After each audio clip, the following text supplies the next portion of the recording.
to my YouTube channel. My name is Zwannda, and today I'm not alone. I am with my friend Xoli. Hi guys. Xoli, may you please kindly introduce yourself? So yeah, it's my viewer, know who we're talking to.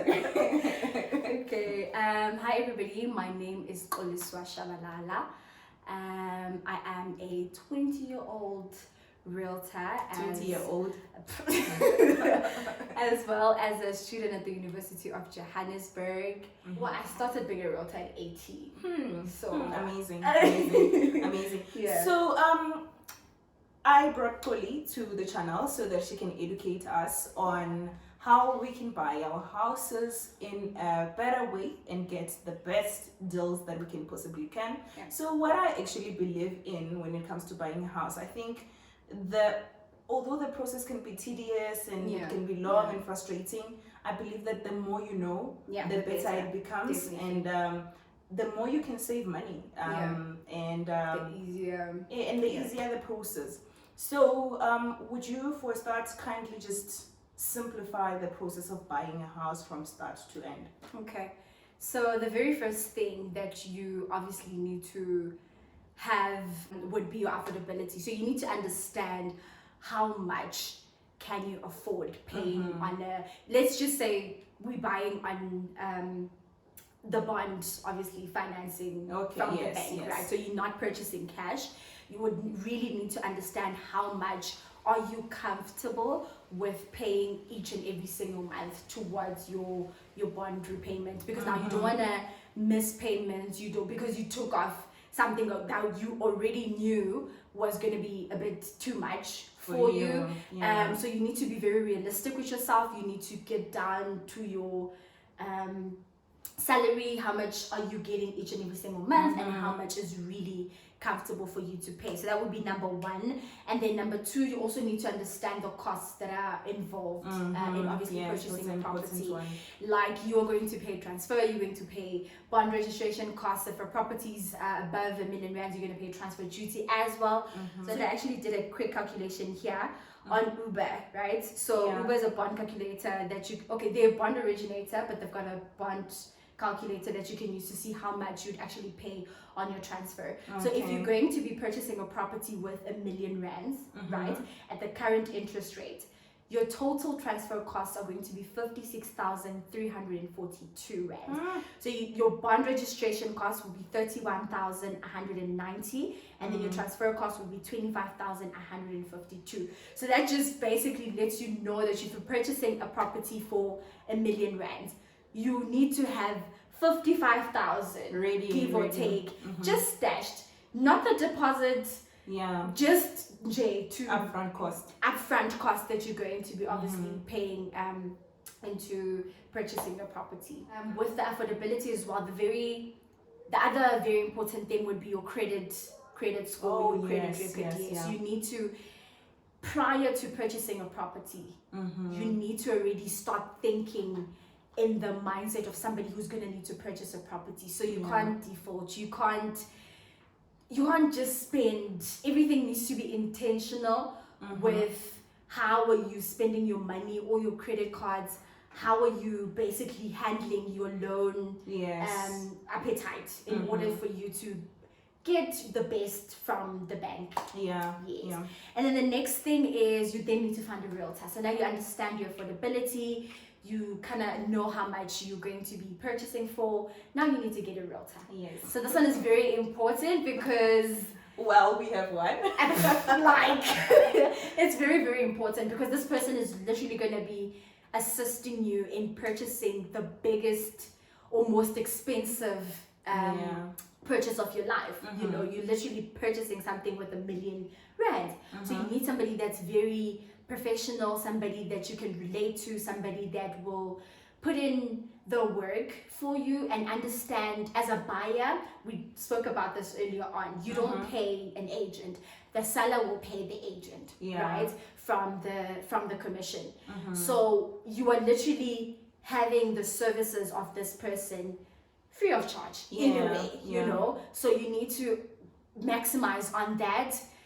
They will give you all the market statistics. They will tell you if a property is overpriced, if it's really under market value, if it's, certain things that you might not really pick up. Because an agent does this every day, they can already tell you that, hey, I spotted this and I don't think we should go into this, or I saw this and I think this is a really good buy. Okay, yeah, that's great. And then point number 4 would be finding the dream home, obviously. Yes. So you need to know what you want. Guys, this one is very important. Working with a buyer that's just there, like, I like the pool, but I also like the garden, and then I went to cinema, and then I'm like, okay, like, you need to know what is it that you want. You need to, and you need to be realistic with your expectations as well. Yeah. Taking into consideration how much are you obviously going to be purchasing for. Don't. R1 million is a lot of money, but in property it's not. It's not like, wow, literally something as basic as a 2-bedroom unit is literally $1 million nowadays. So now somebody's like, yeah, no, I've got $1 million and I want everything. I want the world. I'm like, no. It doesn't work like that. And it's so difficult to deal with somebody like that, because it's almost as if you are downgrading them. But you also need to be very realistic when you're going to be purchasing a property as well. Yes. Don't settle, but just be realistic and do your own market research in areas and see what would most probably work for you and what you'd be comfortable, obviously, purchasing. Okay. Yes. And then point number 5, right? So now you found the home, you found the dream home. You need to arrange a home inspection. So this one is not so popular, but I always advise my clients to do that, because there's latent defects and there's patent defects, right? So the latent defect is those that you can't really see with the naked eye. The patent, it's a broken tile, obviously that's there. Okay, so there was previously the EAB, right? But now they've replaced the estate agents, the EAB, with the Property Practitioners Act, right? Okay. So with the Property Practitioners Act, all agents are now like obligated to provide a seller's declaration prior to selling a property, right? So the seller's declaration would have all the defects, and the seller literally has to state if there's a crack, yes, no, unsure, right? Yes. Previously, some agents would do it, some wouldn't. You buy, that was our thing, like you buy as you see, like what you see there is what you're gonna buy. And after that, if there's literally something that goes on, I can just be like, well, footstool. You came there and but now you can't do that. So as a buyer, request for a seller's declaration. It's not by law that an agent must give you that. And if you feel like you still want to know more about the property, arrange a home inspection. They're really not that expensive, and your agent can obviously link you up with a home inspector around the area that somehow can do the job for you. So they'll literally go on the roof, they will check if everything is fine, geysers, all those little things that could obviously potentially give you a big problem. My home inspector once said he went to inspect a particular property, right? So this was after the buyer had purchased and everything. So when he gets the roof is leaking, and it's leaking like terribly, like it's not one drop, right? And then now they're calling the seller. They're like, okay, why wasn't this disclosed? Like, why? And he's like, it only leaks in summer. So I mean, obviously in winter's not raining. So like such things, you need to know, and you need to understand what you're getting yourself into. So I dearly recommend getting a home inspection. And then after the home inspection, you are now signing your offer. So you're satisfied, you're happy, you're going to be signing the offer. So that on its own is another big step, because there is certain things in the offer to purchase that you really need to look out for. Obviously when signing, you can't just now go there and you're like yes, unless obviously if you've developed such a relationship with your realtor that you know and you trust them, but you also do need to know these things, right? So the most important thing I would say on the offer to purchase would be understanding something as simple as the address of the property, right? it can take, the normal transferring process of a property is 3 months, 5 to 6 months, 6 months max. But you're signing an offer and you didn't verify the address of the property. Now, you bought a property, but it's not the one. Because instead of 28, there was 27 on that document. And you didn't verify that. Now you need to go back and the whole thing needs to start afresh. And you had obviously calculated that, okay, I'm going to be paying rent for the next 3 to 5 months. After that, I'm moving into my house. But because you literally didn't take your time to read through each and every single thing, now we need to do the whole thing again. And it's just, so there's so many things that can go wrong to make that. So you need to kind of understand what you're going into. Purchase price, very important. Yes, you told the property is $1 million, but if you don't verify that, you pay more. And you've signed that thing. So, occupation date. When are you moving in? If you've planned that, hey, I want to move in like in the next 2 months, right? It's a conversation that you really need to start having with the seller. Is it possible that I can move in the next 2 months and pay you occupational rent, right? If the person is fine with that, then you're already planning for that. Some sellers are not. Personally, I don't like a buyer that will move in prior, because should anything go wrong in the process of registration, right? Somebody moves in and they notice, actually, I don't want this house anymore, but you've already moved in, and like it's a whole new thing now. Now we have to start cancelling and start marketing again. So when you registered, you'll move into the property, and that's what I write in all of my OTPs. But obviously, it's a conversation that you can have. And then fixtures and fittings. This is also another important one. Now you get into a house and you see like this huge, beautiful chandelier, and obviously, in your mind, you're thinking it's a chandelier. They wouldn't put it in this. They take that thing and they go with it, and you're like, but that chandelier attracted me to the property, So you really need to understand what is staying there and what are they taking. What is part of the property that you're purchasing and what is not, And some things, understanding, obviously, now you know the chandelier is going. It's a conversation. I really like that chandelier, and I feel like it worked so well with the property. Can I purchase the chandelier? Can you guys leave the chandelier, and I will make sure that I pay a certain amount for the chandelier. Most people wouldn't mind because they're moving into another house and they would need something else that would fit the design of that property. But if you didn't know, it can really become a whole thing now, And then I'll say the last thing would be special conditions. Special conditions are also very important, because now the seller comes and is like, okay, cool, I'm selling this property, but it's only subject to me selling. I'm selling this property, but it's only subject to me purchasing another property. Or you are buying this property, but it's only subject to you selling another. Such things.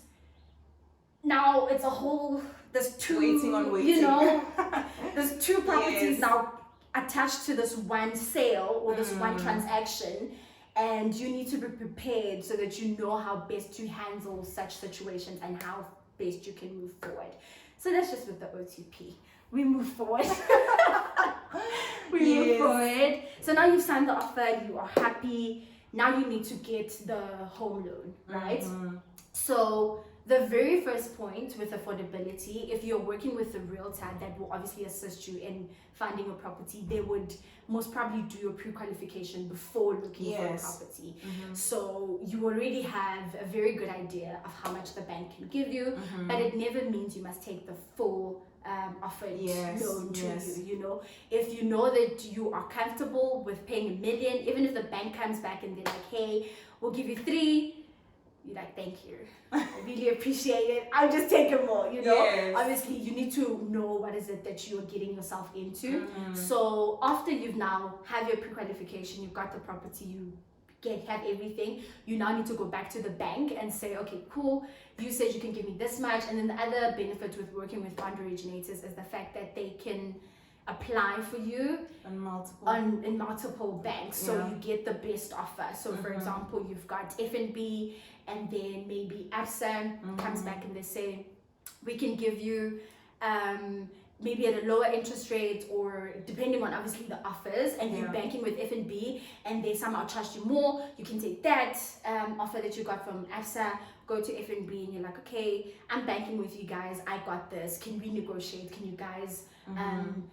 reduce whatever it is, whether it be interest, whether and obviously get a better offer, as opposed to just having one option, which is just your bank. And if they're not giving you, then it's done. It's done. Yes. So that's also very important. So now obviously you get the home loan, right? So everything gets approved.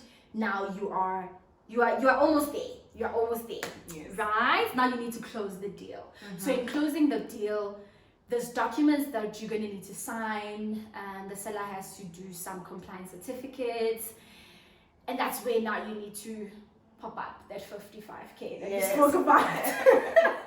I need to make those payments. If you're paying deposits, you're most probably going to pay it at the stage or prior, but that's where we are closing the deal.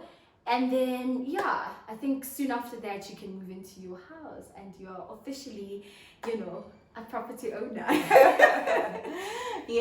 Thank you. Thank you so much, Xoli, for summarizing it for us. I think in short, you need to, I think my key takeaway is that you need to understand your own personal affordability before the bank can tell you what you can afford. So that if you're already committed your money to other things, at least you don't overcommit. Because of what they tell you can afford. Definitely. Right? And also I think one key takeaway is that make sure that you understand your OTP and all the stipulations that are there, because people can put funny things there, and if you sign on there, then you are kind of binded by the law onto that contract. So from the whole process, I think we'll just be taking some areas and diving into them in details.